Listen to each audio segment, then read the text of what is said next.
A video plays over a map of Britain bleeding red, and a calm voice tells you your wealth will be gone unless you leave now.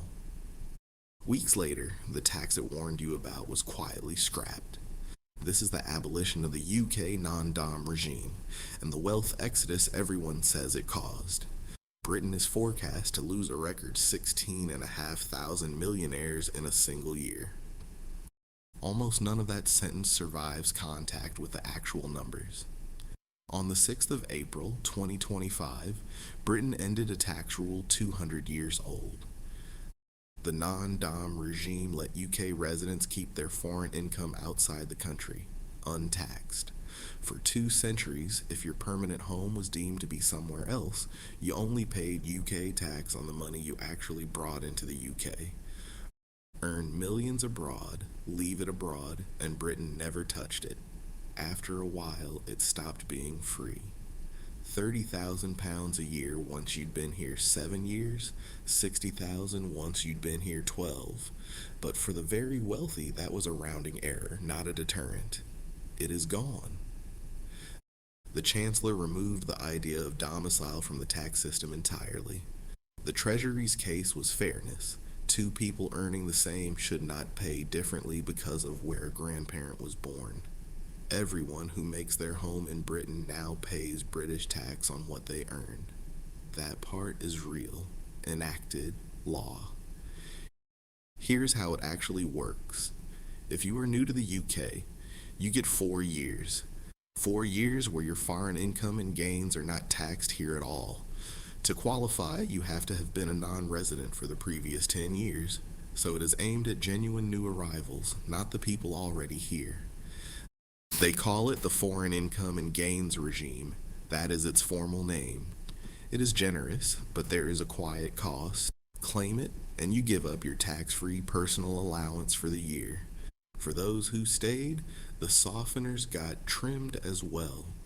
A half-price first year was floated, then dropped, leaving mainly the chance to rebase some foreign assets to their 2017 value. After those 4 years, you are taxed on your worldwide income like any other resident. Inheritance tax changed too. It used to follow domicile, now it follows residence. The old test was 15 years, the new one is 10, so more people fall into the net faster. Stay long enough and your global estate falls inside the 40% net. And here's the part the Just Leave videos skip. The net does not let go the moment you board the plane. Depending on how long you lived here, it can follow you for another 3 to 10 years after you have gone. Someone who spent 2 decades in Britain stays on the hook for the full decade. Old money already here gets a window. 12% to bring it in now, 15 later. And from 2027, even pension pots get pulled into the same inheritance tax net. They call it a repatriation facility, a limited time discount to declare the money you sheltered for years. It is a closing door with a clock on it, and the clock is the entire sales pitch. So people left, or the headlines say they left. One report projects 16,500 millionaires leaving the UK, more than double the year before. Around $92 billion of wealth walking out the door. In the first 3 months of the year, applications for a second residency jumped 183%. They go to Dubai, to Florida, to Milan, to Switzerland, to Monaco. Dubai charges no income tax at all. Italy lets you cap your entire foreign income with one flat annual payment. Though even that escape hatch keeps getting pricier, Italy's flat tax climbed from 100,000 euros to 200. And for new arrivals this year, 300. Switzerland will strike a lump sum deal of its own. Monaco simply levies no income tax at all. One number ran in every paper. A millionaire leaving Britain every 45 minutes. It is a great line. It is also a projection, not a turnstile count. But notice who this is about. Not most people. Not you, probably. This is the long-term non-dom. The founder with a company to sell. The family with money in 3 countries. These are people for whom a tax residence is a line on a spreadsheet, not a place their kids go to school. The 45-minute millionaire is a specific person, someone whose whole reason for being here was that untaxed foreign income. Take that away and the maths flips. For them, leaving can be rational. For everyone else, it is a fire alarm in a building they do not live in. Your salary was always taxed in full. None of this was ever your loophole to lose. Now the catch. That 16,500 figure comes from a firm that sells residency and citizenship for a living. The more people believe in an exodus, the more clients walk through its door. It is built on surveys and modeling, not on people actually filing as gone.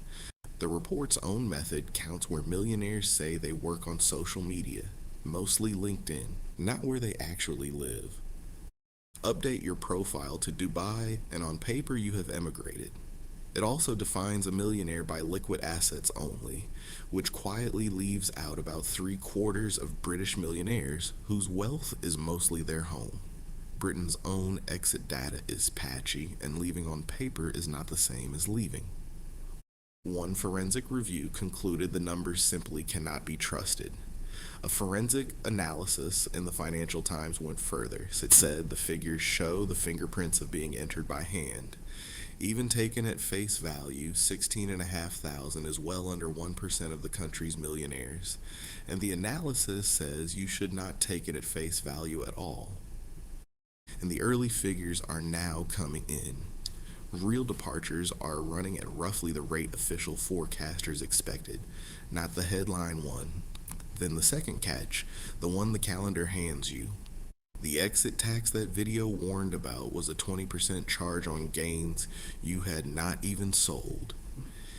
It was proposed for the November budget, then dropped after founders warned it would drive people out. The wealth tax never came. The income tax rate hike everyone braced for never came either. She froze thresholds instead. Freezing thresholds is a real tax rise. It just does not make a headline the way a new rate does. And the chancellor spent months weighing whether to soften the crackdown that started the panic. Then, at the budget, held the line. The scariest taxes were proposals or one seller's reading of intent. And the people ringing the alarm are the people who sell the way out.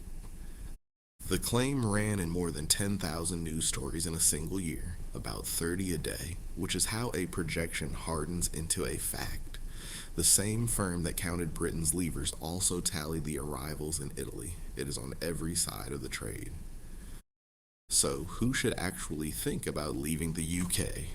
If you are a non-dom who stayed only for that old foreign income break, the math's genuinely changed, and it is worth real advice.